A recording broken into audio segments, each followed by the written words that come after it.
Hello बच्चों, नमस्कार। मैं पंकज शर्मा आप सभी बच्चों का एक बार फिर से फिजिक्स वीडियो लेक्चर में स्वागत करता हूं। आज का हमारा वीडियो लेक्चर नंबर 26 है। इससे प्रीवियस वीडियो लेक्चर नंबर 25 में लास्ट में मैंने आपको एक प्रश्न दिया था और मैंने कहा था आप इसको ट्राई कीजिएगा। प्रश्न था 220 वोल्ट 100 वोल्ट के विद्युत बल्ब को 110 वोल्ट के स्रोत से जोड़ने पर बल्ब द्वारा वह शक्ति ज्ञात करें। वीडियो लेक्चर नंबर 25 में हमने विद्युत ऊर्जा और विद्युत शक्ति के बारे में डिटेल से डिस्कस किया था। आज के वीडियो लेक्चर में मैंने आपको बताया था कि न्यूमेरिकल सॉल्व करेंगे बेटा, और लास्ट में आपको एक न्यूमेरिकल दिया गया था। तो आइए इसको सॉल्व करते हैं। तो देखिए, समझेंगे इसको। ये क्या कहना चाहता है कि एक बल्ब है जिसकी रेटिंग है, पावर है इसकी 100 वॉट और ये वर्क कर रहा है 220 वोल्ट पे। यानी अगर इसके फोर्स को 220 वोल्ट, यानी अगर फोर्स 220 वोल्ट का होगा तो ये 100 वॉट यानी 100 जूल पर सेकंड की एनर्जी देगा हमें। लेकिन यहां पर क्या दे रखा है कि 110 वोल्ट के स्रोत से जोड़ने पर अब कितनी शक्ति होगी इसकी। तो देखिए इसका डायग्राम किस तरह से बनेगा। ये एक बल्ब है और ये सोर्स है। सोर्स वोल्टेज है, सोर्स का मतलब है यहां पर स्रोत, और ये बल्ब है। बल्ब को हमेशा इस तरह से डिनोट किया जाता है 220 वोल्ट 100 वोल्ट। क्लियर है? ये डायग्राम बना लिया। अब इसको सॉल्व कैसे करेंगे। सबसे पहले आपको निकालना होगा बल्ब का प्रतिरोध। तो बच्चों देखिए, इस तरह के प्रश्न में हमेशा आपको बल्ब का प्रतिरोध निकालना ही पड़ेगा। वो कैसे निकालेंगे, चूंकि P = V²/R। अच्छा, यही वाला फॉर्मूला क्यों लगाया, फॉर्मूला तो 3 है। P = V × I² और V²/R। आपको लॉजिक लगाना है। यहाँ पर इस बल्ब का वोल्टेज दे रखा है और पावर दे रखी है, हमें रेजिस्टेंस निकालना है।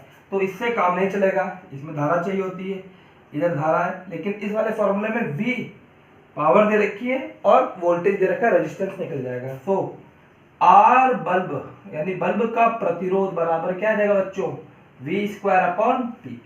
बल्ब का प्रतिरोध निकाल रहे हैं तो शक्ति भी किसकी आएगी, बल्ब की। तो बल्ब पे क्या लिखा हुआ है, ये बल्ब में, प्रत्येक बल्ब में जो आप खरीद के लेकर आते हैं उसमें सब में ये लिखा रहता है। कोई भी इलेक्ट्रिकल इंस्ट्रूमेंट हो, उसके पीछे उसकी पावर रेटिंग, वो किस वोल्टेज पे वर्क कर रहा है, कितनी उसकी पावर है, क्या उसकी फ्रीक्वेंसी, सब कुछ इसमें लिखा रहता है। तो बेटा इसका प्रतिरोध इस फॉर्मूले से निकालेंगे तो V की वैल्यू है 220 का whole square upon P। P है 100। सॉल्व कर लीजिए इसको। 220 × 220/100, तो ये 0 से 0 कट गया तो आ जाएगा 484 ओम।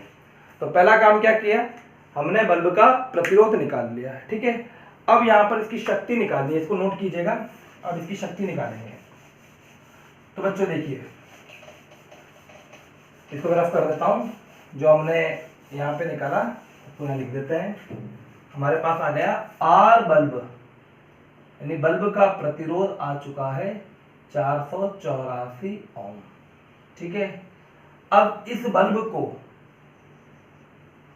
110 वोल्ट के साथ कनेक्ट कर दिया। ठीक है, इस बल्ब को 110 वोल्ट के साथ कनेक्ट कर दिया। तो इस अवस्था में वह शक्ति कितनी होगी, ये बात समझ में आई। एक बार और समझिए कि अगर मैं यहाँ पे इस पे लिखा हुआ है बल्ब में 220 वोल्ट 100 वोल्ट, अगर मैं 220 वोल्ट लगाता तो ये 100 वोल्ट का यानी 100 वोल्ट की शक्ति से ये प्रकाशित होता। अगर 220 से ज्यादा लगाता तो ये फ्यूज हो जाता। क्यों, क्योंकि इसकी बेटा रेटिंग कितनी है 220। 220 से ज्यादा जाओगे तो फ्यूज हो जाएगा, लेकिन 220 से कम जाओगे तो ये वैल्यू कम होती चली जाएगी। अगर मैं यहां पर 110 लगा दूंगा तो इस स्थिति में कितना होगा। तो देखिए बेटा, 110 वोल्ट का स्रोत लगाने पर 110 वोल्ट का स्रोत लगाने पर बल्ब द्वारा व्ययित शक्ति, बल्ब द्वारा व्ययित शक्ति, इसको मैं लिखता हूं P'। ठीक है, फॉर्मूला क्या होता है, P = V²/R। तो यहां आ जाएगा V' का whole square upon R bulb. V dash क्या है यहाँ पर, कितना आपने लगाया, ना कि वो वाली वैल्यू है, ये तो पहले प्रतिरोध निकालने में यूज कर लिए। अब यहाँ पर चूंकि बल्ब द्वारा 110 वोल्ट का स्रोत लगाने पर बल्ब द्वारा व्यय शक्ति पी डैश, तो वोल्टेज कौन सा आ जाएगा 110, 110 का होल स्क्वायर अपॉन बल्ब का प्रतिरोध कितना है 484। सॉल्व कर लीजिए इसको, तो यहाँ से इसको सॉल्व किया, पी डैश 110 का होल स्क्वायर 110 इंटू 110 अपॉन 484। बेटा इसको काट लीजिए आप चाहो तो P dash is equal to, देखिए 11 इंटू 11, या ऐसे कीजिए 484 को 22 इंटू 22 भी लिखा जा सकता है, ठीक है। 484 22 इंटू 22 होता है, 22 का स्क्वायर होता है 484। तो उस हिसाब से अब इसको हल कर लीजिए, 11 इंटू 100 बटे 22 इंटू 22, ठीक है। 11 से कटाइए 2 बार, 11 से कटाइए भी 2 बार, तो P dash is equal to 100 बटे 4, यानी कितना आ गया 25, और शक्ति की इकाई वॉट, तो आंसर क्या आ गया 25 वॉट। यानी बच्चों मार्केट से आप 220 वोल्ट 100 वॉट का एक बल्ब खरीद के लेकर आए, बल्ब पे लिखा हुआ था 220 वोल्ट 100 वॉट, यानी 220 वोल्ट का स्रोत लगाओगे तो ये 100 वोल्ट का प्रकाश देगा, यानी इसकी शक्ति रहेगी 100 वोल्ट, 100 जूल पर सेकंड। लेकिन यहां पर फोर्स लगाया गया इससे आधे का, 110 वोल्ट का, तो शक्ति कितनी हो गई 1/4 हो गई। इसको देखो मैथमेटिकली आप ऐसे भी समझ सकते हो, चूंकि P इज इक्वल टू होता है V square upon R, R तो बल्ब का प्रतिरोध है, ये तो कांस्टेंट है, तो P समानुपात क्या हो गया V स्क्वायर, ठीक है। अगर वोल्टता आधी कर दी, बेटा यहाँ पर आधी हो चुकी है, 220 की आधी हो गई, तो वोल्टता अगर आधी हो जाएगी तो आधे का स्क्वायर कितना होता है 1/2 का होल स्क्वायर 1/4, तो पावर कितनी हो जाएगी 1/4 हो जाएगी। तो आंसर क्या आ गया 25 वोल्ट। क्लियर है, इसको बता लीजिएगा। अगला क्वेश्चन देखिए, मैंने आपको प्रीवियस वीडियो लेक्चर में बताया था कि मैं आपको घर के बिल निकालना सिखाऊंगा कि बिजली का बिल किस तरह से निकाला जाता है। तो बेटा एक बार रिवाइज कर लेते हैं जो हमारे काम आने वाला है। एक तो इधर लिख देता हूं मैं जो हमारे अभी काम आएगा,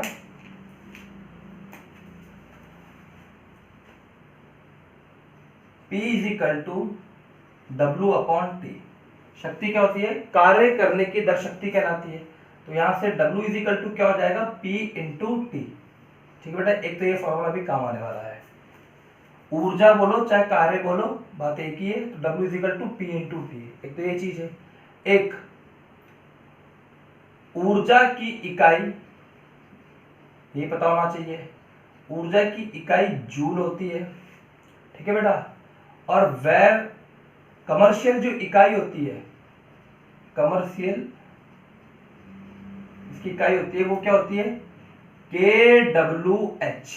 जो आपके घरों के बिजली के बिल आते हैं वो इकाई के रूप में आते हैं, kWh के रूप में आते हैं, और 1 kWh इज इक्वल टू होती है 1 यूनिट, ठीक है बेटा। ये चीज ध्यान रखना, एक तो ये formula P is equal to W upon T, so W is equal to P into T, ठीक है। पावर की इकाई वॉट होती है, W की इकाई जूल होती है, यहाँ लिख दिया मैंने। और कमर्शियल इकाई होती है 1 kWh इज इक्वल टू होता है 1 यूनिट। हमारे घरों में बिजली के बिल आते हैं यूनिट के रूप में, ये बेटा ऊर्जा की इकाई हो गई। अब देखिए एक प्रश्न से समझेंगे,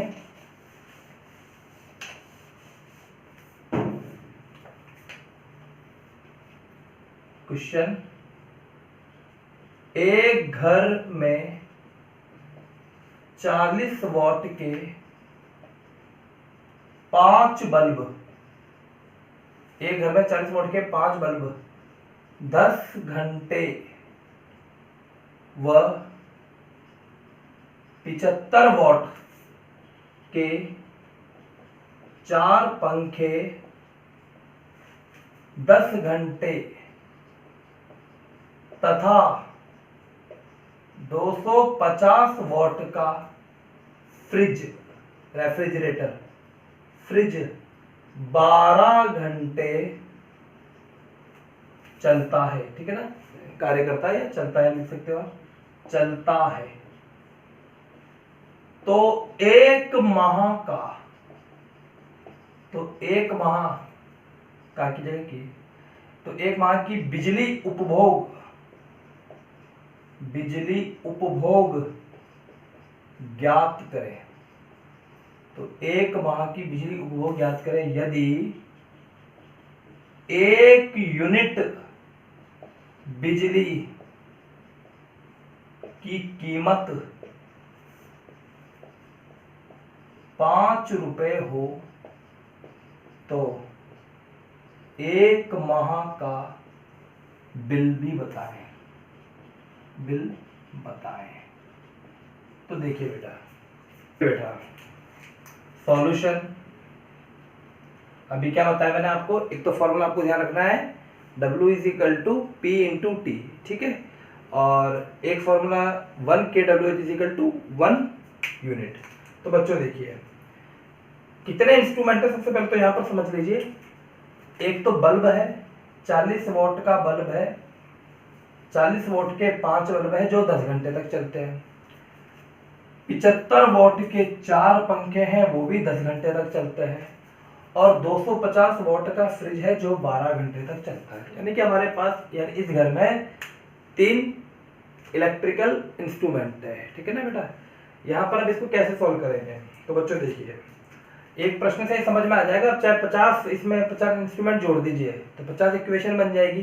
3 यहाँ पर इंस्ट्रूमेंट है तो 3 इक्वेशन बन जाएगी, एक बल्ब की बन जाएगी, एक पंखे की बन जाएगी, एक फ्रिज की बन जाएगी। तो बच्चों देखिए किस तरह सॉल्व करेंगे।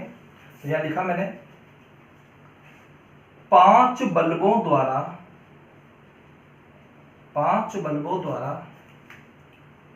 एक दिन में बिजली उपभोग। तो बेटा मैंने लिखा है यहाँ पर W1। अब सबसे पहले क्या करोगे, कितने बल्ब है, 5 है। आप चाहो तो एक बल्ब का निकाल लीजिए। अगर एक बल्ब एक दिन में 200 वॉट या 200 जूल एनर्जी का यहाँ पर उपभोग करता है तो 2 बल्ब कितने करेंगे, 200 इंटू 2। 3 बल्ब कितने करेंगे, 200 इंटू 3। 4 बल्ब कितने करेंगे, 200 इंटू 4। तो बेटा केवल संख्या से ही मल्टीप्लाई करना है। तो 5 बल्बों द्वारा एक दिन में बिजली उपभोग, तो सबसे पहले बल्ब की संख्या इंटू, बेटा फॉर्मूला क्या होता है, W is equal to P into T होता है, ठीक है। तो एक बल्ब के लिए P इंटू टी, तो 2 बल्ब के लिए 2PT, 3 बल्ब के लिए 3PT, तो 5 बल्बों के लिए हम 5 बल्ब के लिए निकाल रहे हैं तो 5 इंटू PT, P मतलब पावर कितनी है 40। टाइम कितना लगा, यहाँ पर देखिए टाइम कितना लगा 10 घंटे। अगर मैं इसकी इकाई की बात करूं तो यहाँ पर क्या आ जाएगा W इंटू एच। अरे आया नहीं आया, ये इसको रफली है सर। W इंटू एच कैसा आया, W पावर की इकाई, W इज इक्वल टू, देखिए यहाँ पर W is equal to P into T होता है।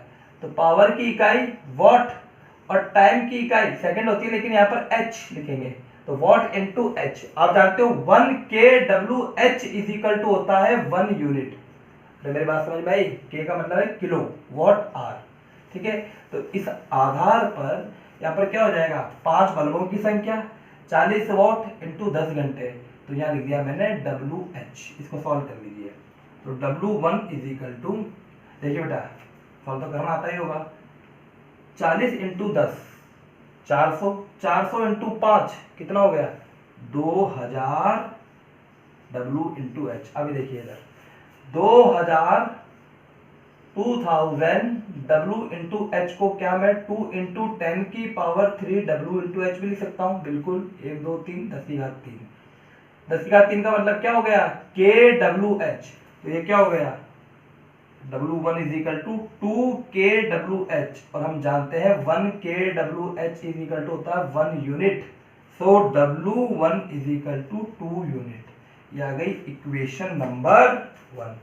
तो इन 5 बल्बों ने एक दिन में कितनी बिजली की खपत करी, कितना खर्चा किया, 2 यूनिट। यानी हमारे मीटर रीडर में ये जो मीटर रीडिंग आई इसमें 2 यूनिट इन्होंने जंप का में इन बल्बों का योगदान था। तो W1 इज इक्वल टू आपने लिख दिया 24 नहीं है, 2 यूनिट, ठीक है बेटा। इसी प्रकार आगे देखिए, ये W1 आ गया, इसको नोट कर लीजिएगा, यहाँ लिख देता हूं मैं ताकि आता जाएगा बेटा। W1 is equal to 2 unit, समीकरण नंबर 1। इसी प्रकार अब बात करते हैं पंखों की। तो 4 पंखों द्वारा एक दिन में बिजली उपभोग। अब चूंकि ये पंखे एक दिन में 24 घंटे तो चलते नहीं है, एक दिन में गिवन है 10 घंटे ही चलते हैं, 10 घंटे इनका कार्य है, बाकी के 14 घंटे तो ये बंद रहते हैं। जब बंद है तो कोई दिक्कत नहीं है। तो बेटा देखिए W2 इजिकल टू, सबसे पहले क्या करेंगे, संख्या लिख देंगे पंखों की। पंखों की पावर कितनी है, 75 वॉट के हैं, इनटू कितने घंटे चलते हैं ये 4 पंखे, ये 10 घंटे चलते हैं। तो बेटा ये क्या हो गया, W into H, W power की इकाई और टाइम यहाँ पर घंटों में काउंट किया गया है। तो इसको सॉल्व कर लीजिए, 75 into 4 300, 300 into 10 3000, 3000 W into H, 3000 W into H मतलब 3 kWh, 3 kWh मतलब 3 यूनिट। तो बेटा यहाँ पर पंखों ने 34 ने इसको आप गलत समझ लो, 2 यूनिट फर्स्ट, ये 3 यूनिट सेकेंड। ठीक है बेटा, तीसरा भी निकाल लेते हैं, आइए देखते हैं। तीसरा है फ्रिज के द्वारा। तो देखते हैं यहाँ पर फ्रिज की संख्या एक ही है, ठीक है, सामान्य परिवार है, ये कोई 2 फ्रिज नहीं है, एक फ्रिज है। तो फ्रिज द्वारा, रेफ्रिजरेटर जिसे बोलते हैं, फ्रिज द्वारा एक दिन में बिजली उपभोग, एक दिन में बिजली उपभोग। तो W3 इज इक्वल टू, बेटा फ्रिज की संख्या कितनी, 1, फ्रिज की पावर कितनी, 250 वॉट, ये इसकी पावर है, एनर्जी तो मल्टीप्लाई करके निकलेगी। और कितने घंटे ऑपरेट हो रहा है ये, 12 आवर्स। तो W इंटू एच, इसको सॉल्व कर लीजिए, 250 इंटू 12, बेटा कितना हो गया ये, 3000 kWh, यहाँ पर 3 यूनिट। तो W3 इज इक्वल टू भी कितनी आ गई, 3 यूनिट आ गई। ये समीकरण नंबर 3 आ गया है। ठीक है बेटा, इसको अब आगे रफ कर लेते हैं। ये एक दिन का आया, अतः एक दिन का बिजली उपभोग, तो इसके लिए क्या करेंगे, बराबर W1 plus W2 plus W3। तो बेटा कितना आ गया, 2 प्लस 3 प्लस 3, तो ये आ गई 8 यूनिट। ठीक है बेटा, ये एक दिन का बिजली उपभोग आ गया। आपसे क्या पूछा गया है, एक माह की बिजली उपभोग, इसीलिए एक माह का बिजली उपभोग। तो अगर ये ऐसे हर दिन ऐसा ही चलता रहा, यानी 1 तारीख को भी यही कहानी थी, 2 तारीख को भी यही कहानी थी, 3 तारीख को भी यही कहानी थी, यानी 300 दिन यही कहानी है, तो बेटा क्या करेंगे, 8 को 30 से मल्टीप्लाई कर देंगे तो 240 यूनिट इनका खर्च आया। ठीक है, अब ये कह रहा है कि 5 रुपए अगर बिजली का 1 यूनिट का जो प्राइस है, 1 यूनिट बिजली की कीमत 5 रुपए है, तो इसीलिए एक माह का बिजली बिल जो जमा ही नहीं करना है, क्यों नहीं करना है ये तो आप ही जाने। तो 240 इंटू 5, बेटा इसको मल्टीप्लाई कर लीजिए तो ये आ जाएगा 1200 रुपये आंसर। हालांकि जो बिजली का बिल आता है उसमें और भी बहुत सारे चार्जेस इंक्लूड होते हैं, जैसे फिक्स चार्ज होता है, टैरिफ भी अलग अलग होता है। ठीक है बेटा, जैसे जैसे टैरिफ जैसे जैसे यूनिट्स बढ़ती जाती है वैसे वैसे बिजली महंगी होती जाती है। तो हम इसको एक सामान्य की गणना करिए, इस तरह से बिजली का बिल लगाते हैं, ये बेस प्राइस हो जाता है, फिर इसके बाद टैक्सेस जुड़ते हैं। तो बेटा ये समझ में आया, यानी कैसे करना है आपको, सबसे पहले एक इंस्ट्रूमेंट के लिए निकाल लीजिए एक दिन का, ऐसे सभी इंस्ट्रूमेंट के लिए निकाल लीजिए, उनको एक दिन का खर्चा निकाल लीजिए, उसको 30 से मल्टीप्लाई कर दीजिए। अगर महीना 30 का है 30 से, और अगर 31 का है तो 31 से मल्टीप्लाई करेंगे। फिर ऐसे क्या होगा, आपको टोटल एक माह का बिजली बिल आ जाएगा। उसके बाद एक की कीमत पता है तो मल्टीप्लाई कर दोगे तो उस माह का बिजली बिल आ जाएगा। एक लास्ट क्वेश्चन और देख लेते हैं।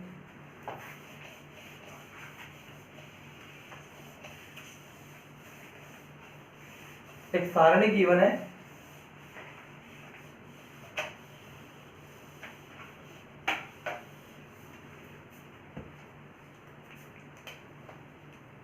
पहले मैं प्रश्न लिख दूंगा यहाँ पर आपके लिए। यदि किसी घर में बिजली के उपकरण, यदि किसी घर में बिजली के उपकरण का उपभोग समय सारणी दी गई है तो एक माह का विद्युत उपभोग ज्ञात करें। तो एक माह का विद्युत उपभोग ज्ञात करें। सारणी देख लीजिए बच्चों, सारणी में बता देता हूं। यहां पर उपकरण के नाम है, संख्या है इनकी, शक्ति है इनकी, कितनी इसकी पावर है, यानी ये P की वैल्यू है, और यहाँ पर समय है, कितने समय तक ये चल रहे हैं। ठीक है बेटा, देखिए इधर इनको मार देते हैं, ये प्रश्न में गिवन है। तो पहला इंस्ट्रूमेंट है फैन, पंखे। मान लेते हैं 5 पंखे हैं, प्रत्येक की शक्ति 75 वॉट है और ये 8 घंटों तक ऑपरेट करते हैं, 8 घंटे तक चलते हैं। दूसरा बल्ब मान लीजिए, 4 बल्ब हैं, 60 वॉट है, 15 घंटों तक ये ऑपरेट होते हैं। तीसरा है टीवी मान लेते हैं बेटा, टेलीविज़न, ठीक है ना, बहुत काम आती है ये। एक इसकी पावर है 140 वॉट और ये कितने घंटे चला है, 24 घंटे। नहीं, ऐसा नहीं करेंगे, फिर पढ़ोगे कब, 5 घंटे। फ्रिज, गर्मी का मौसम है, फ्रिज चलाएंगे। फ्रिज है बेटा, ये भी एक ही है, मैंने बताया सामान्य परिवार है, 250 वॉट और ये चलता है 12 घंटे। ठीक है ना, बहुत है। इसके अलावा और क्या माने, और क्या होता है घरों में, पानी की मोटर, पानी चढ़ाएंगे, पानी की मोटर, ये भी एक है और इसकी पावर है 2000 वॉट। ठीक है, और इसको ज़्यादा नहीं चलाएंगे, 2 घंटे चलाएंगे, 2H चलाएंगे। फिर इसको नोट कीजिए बेटा, फिर इसको सॉल्व करेंगे। मैं भी इस आंटे को एक जगह लिख लेता हूँ, आप भी नोट कीजिए।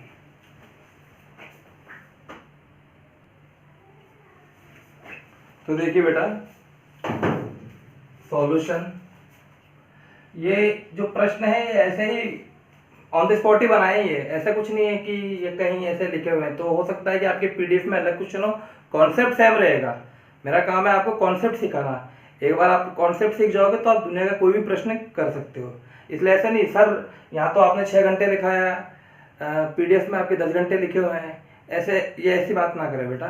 ठीक है ना, 12वीं के बच्चों, तीसरी चौथी के तो हो नहीं, तो इसलिए जो यहाँ लिख दिया वैसा ही वहाँ रहेगा। तो बेटा देखिए क्या था, सॉल्यूशन सबसे पहले है बल्ब, सॉरी सबसे पहले हाँ पंखे के लिए 5 पंखों द्वारा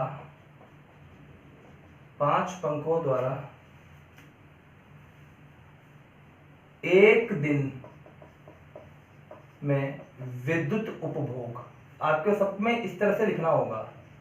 जब पंखों की बात करेंगे तो पंखों के लिए लिख देंगे, जब बल्ब की बात करेंगे बल्ब के लिए, जब टीवी की बात करेंगे टीवी के लिए, जब फ्रिज की बात करेंगे तब फ्रिज के लिए।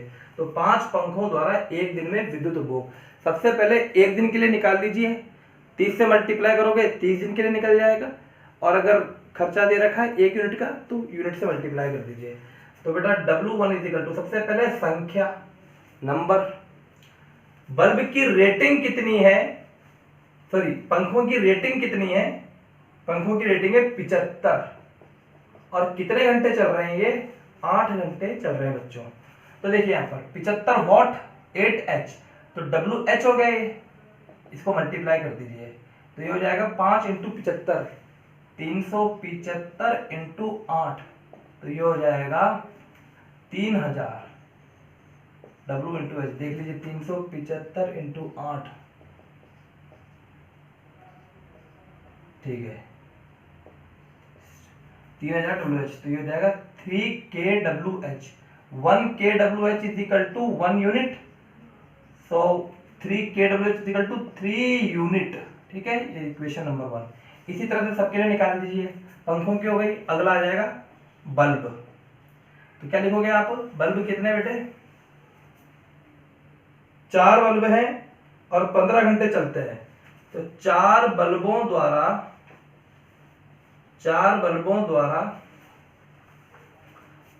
एक दिन में विद्युत उपभोग, तो W2 इज इक्वल टू, बेटे बल्ब कितने हैं 4, बल्ब की रेटिंग कितनी है 60, और ये कितने घंटे चलते हैं 15 घंटे, ठीक है बेटा। 4 इंटू 60 इंटू 15, तो हल कर लीजिए इसको। 4 इंटू 60 240 इंटू 15, 240 इंटू 15, तो ये आ जाएगा 12 इंटू 3 36, 3600 W इंटू एच, यानी 3600 WH। तो बेटा KWH बनाने के लिए 1 2 3 पीछे शिफ्ट हो जाइए, 3.6 KWH, यानी W2 is equal to 3.6 unit. ये इक्वेशन नंबर 2 आ गई। ऐसे में सबके लिए सॉल्व करता जाऊंगा, ठीक है ना, अब इसमें कोई ज्यादा दम नहीं है। इसी तरह से W3 निकाल लीजिए। W3 में क्या आ रहा था, वापस देखना पड़ेगा मुझे। टीवी आ रही है बेटा, टीवी, तो यहां लिखेंगे टीवी द्वारा एक दिन में विद्युत उपभोग, ये लास्ट बताता हूं, इसके बाद फिर आप स्वयं हल कर लेना। तो W3 is equal to, TV कितने घंटे चल रही है, टीवी चल रही है 5 घंटे, सॉरी सबसे पहले संख्या है, टीवी की संख्या कितनी है 1, टीवी की शक्ति कितनी है 140, और टीवी चल कितनी रही है 5 घंटे, तो आ जाएगा 700 W इंटू एच। KWH में कन्वर्ट करोगे तो या तो 1000 से भाग लगा दीजिए, 3 संख्या पीछे शिफ्ट हो जाइए, 1 2 3, हो जाएगा 0.7 यूनिट, समीकरण नंबर 3। ऐसे सभी को इस तरह से हल करते जाइए, तो समीकरण 1 2 3 4 5 जितने यहाँ पर इंस्ट्रूमेंट होंगे उन सबको आप ऐड कर लीजिएगा। तो एक दिन का विद्युत उपभोग निकाल लीजिए, जो भी आ जाता है, सपोज कीजिए वो आ गया 12 यूनिट, तो बेटा एक माह के लिए 30 से मल्टीप्लाई कर दीजिए, 1 यूनिट की प्राइस दे रखी है तो उस प्राइस को टोटल से मल्टीप्लाई कर दीजिए, वो आपका बिजली का बिल आ जाएगा। इस तरह के प्रश्न है। तो ये विद्युत ऊर्जा, विद्युत शक्ति का कॉन्सेप्ट क्लियर हुआ। बस इसमें आपको जो बातें ध्यान रखनी थी, W is equal to P into T, ये फॉर्मूला ध्यान रखना। P होता है पावर का जो वाट है, और T होता है टाइम का जो H है, तो W इंटू एच, और 1 KWH इज इक्वल टू होता है 1 यूनिट। ये चीजें ध्यान रखनी है आपको, और ज्यादा इसमें कोई रॉकेट साइंस तो है नहीं। तो बेटा ये चैप्टर कंप्लीट हुआ। एक बार और बताता हूँ मैं, जो आपके 75 पेजेस हैं जो मैंने PDF सेंड करी है, उसमें पेज नंबर 45 से लेके पेज नंबर 60 तक का रिटर्न में नहीं लिखना है, बाकी सब चीजें रिटर्न में लिखनी है। किसी बच्चे ने अगर शुरुआत के जो PDF आ रहे थे उनमें से लिख लिया है, तो वो क्या करेंगे, वो टिक लगाते जाएंगे। हमने ये वाला पॉइंट लिख लिया है। मैंने अभी आज ही मैंने आपको एक 10 मिनट का या 11 मिनट का एक वीडियो सेंड किया है, उसमें देख लीजिएगा बेटा, वहाँ से आप स्क्रीनशॉट ले लीजिएगा। ये हमारे टॉपिक हो गए, इनका ये सीक्वेंस है। और अगर फिर भी आपका सीक्वेंस चेंज हो जाता है तो उसमें कोई घबराने वाली बात नहीं है, आपकी ही कॉपी है, वो कोई ऑडिट होने तो जाएगी नहीं। बस आप ये देख लेना कि आपके कोई टॉपिक ना छूटे हो, बाकी सब चीज़ें ठीक है। और कॉन्सेप्ट समझने के लिए आप वीडियो को अच्छे से देखिए, वहाँ पर आप रिटर्न वर्क कर लीजिए, टिक लगा लीजिए, इतना सा आपको काम करना है। इसके बाद हम चैप्टर नंबर 8 मेरा रहेगा, और चैप्टर नंबर 3 वो स्टार्ट करेंगे बेटा। चुंबक से रिलेटेड चैप्टर है, वो आपको अच्छे से समझ में आएगा अगर आपने चैप्टर नंबर 1 अच्छे से पढ़ रखा होगा। तो पहले तो मैं आपको उसका इंट्रोडक्शन समझाऊंगा, उसके बाद फिर उसको आगे बढ़ाएंगे। तो आज के लिए बेटा इतना ही, इतने आपको पढ़ना है। थैंक यू बेटा।